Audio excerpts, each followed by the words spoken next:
Yeah, I mean, yeah, it is a different size of the audiences that are coming, so less crowd control is necessary. Yeah. But it is a very approachable, open paddock environment. It's super fun racing, like you said, like racing the way it should be. Definitely there's some contact, but it's the contact is in order to like make moves or get forward. Like and the series is pretty good on penalizing like avoidable contact, it's called. So if someone Mhm. like does something that could have been avoided, you'll get a penalty. At which point the league is too competitive. You don't have like an enormous amount of points or races to make up for it later. Um, you got to go in and be strategic to win a Trans Am championship or race. You got to get the points. You got to get to the finish line. You can't risk it because if you take yourself and somebody else out in a race, you might just forfeit that season at that point. And I think the structure of the way NASCAR works is different. You can still rebound from a thing like that and get into the whatever the final yeah, sprints and all that stuff, right, for the championship. And um yes, I think I really recommend people to take a look at TA2. TA2 also has a an incredible driver pool. The depth of field is amazing.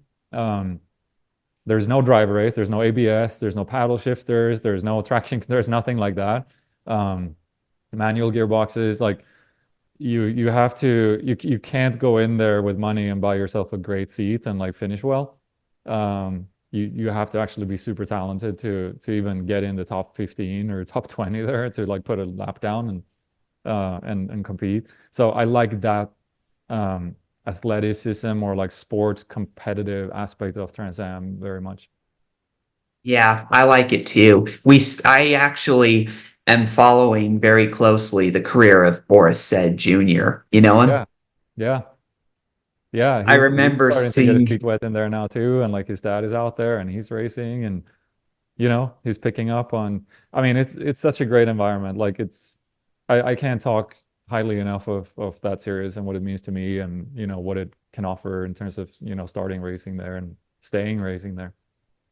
yeah, I hope you continue through it because it's a great series and it went through some hard times in the past. It before it started becoming popular recently, there were times where the series had to shut down for a bit, like I think in the 80s at one point, and then it shut down, I think, in 2005 and then started up again 4 years later, and it's been thriving since. And I think part of that is not just the level of talent. I think it's also the culture changing a bit regarding female drivers because Amy Ruman won 2 consecutive Trans Am championships for her own team, and I thought that was a big part of why it over time became popular. You know what I mean?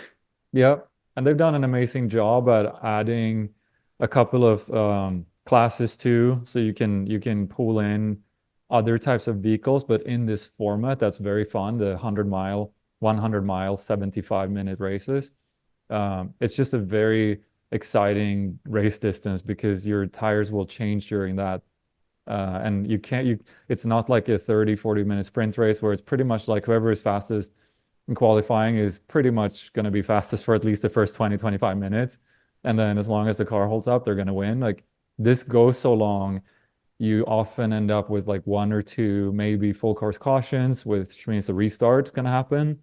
Um, and depending on your tire pressure strategy and your vehicle setup, you can maybe just run like 10th in the first, 40 minutes, but then your car gets really fast towards the last 30. And somebody else was like really quick and looked like they're going to win this easily, and their car is fading towards the end.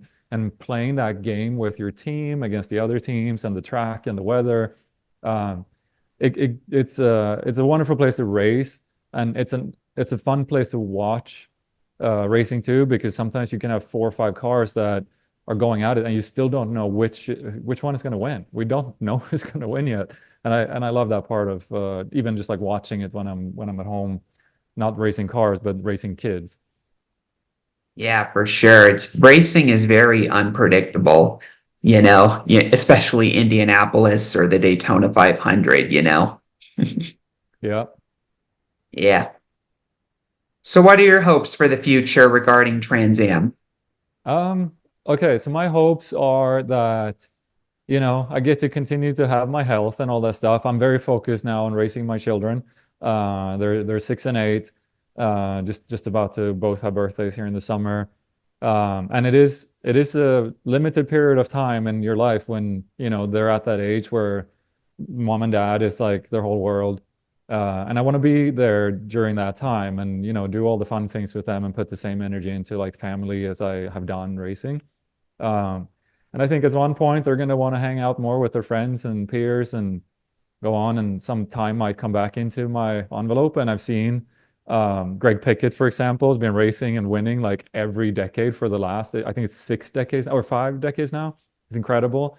So guys like that, drivers like that, kind of you can look at them and say, no, I can return back in a decade from now and still have a lot of fun.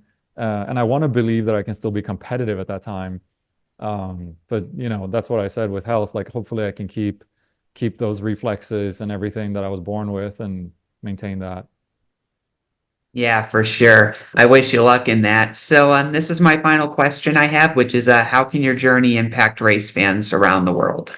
I think the theme of your podcast, right? Like, what is it? Are you resilient Are and you unstoppable? relentless and unstoppable? Yeah. So, I mean, I managed to, and this is a quote from a movie that's actually like, spend as much time making a living as, you spend like, or spend as much time to make a life as you spend making a living.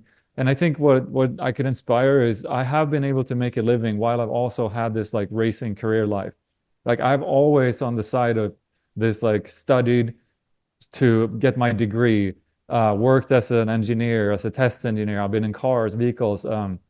Be that like be resilient, be unstoppable, be patient, just keep going. You can do, but you don't have to like give up something to get another. I mean, I guess to the point where I'm now, like, yeah, family is a huge commitment. But prior to family, you can kind of do two careers in parallel and do a good job. I've done very well in my professional, like as a career engineer, but I'm also done a lot of fun stuff as a race driver. Um, Coming from where I came from, I don't have a family company backing me or something like that, and I have lots of talents and beat every big name that I've been, up against in some shape, way, or form, except Brent Cruz.